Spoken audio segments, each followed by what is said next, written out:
5ই আগস্টের পরে আসলে তো গত 17 বছর কোনো ভোট হয়নি। জনগণের প্রতিনিধি বলতে কোনো প্রতিনিধি ছিল না। সেখানে কোনো নির্বাচনও হয় নাই, যার জন্য তাদের কোনো কাজের দায়বদ্ধতাও ছিল না, জবাবদিহিতাও ছিল না। পরবর্তীতে 5ই আগস্টের পরে আমরা দেখেছি যে প্রশাসনিক যারা ছিলেন বিভাগীয় কমিশনার তাদেরকে দায়িত্ব দেওয়া হয়েছিল।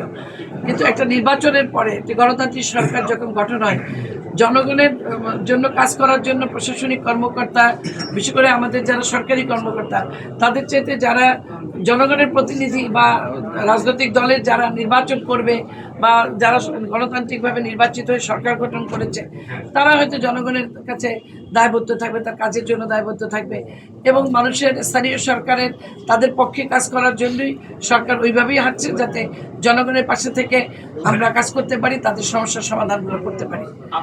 কিছুদিন আগে আমাদের বিভাগীয় কমিশনার সাহেব একটা কথা বলেছেন, যিনি এখানে দায়িত্বে ছিলেন, যে আমি আসলে কোনো কাজ করিনি, আমি তেমন কোনো কাজে আমি হাত দিইনি, করিনি বলে নেই, তেমন কোনো গুরুত্বপূর্ণ কাজে আমি হাত দিইনি, আমি জাস্ট রুটিন ওয়ার্কগুলো করে এসেছি।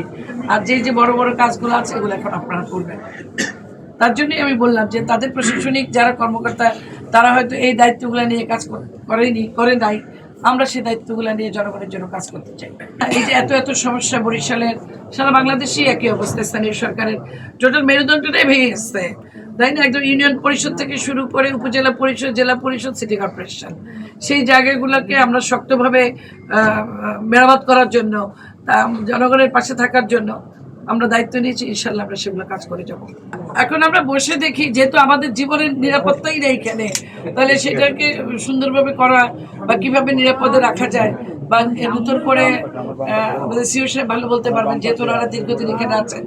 এটা আমরা একটু কথা বলে তারপরে আমরা বলতে পারবো, যেগুলো পর্যায়ক্রমে হবে, তাই না? এই ভবনে তো আর বহুতল ভবন করা যাবে না, এটা তো ঝুঁকিপূর্ণ।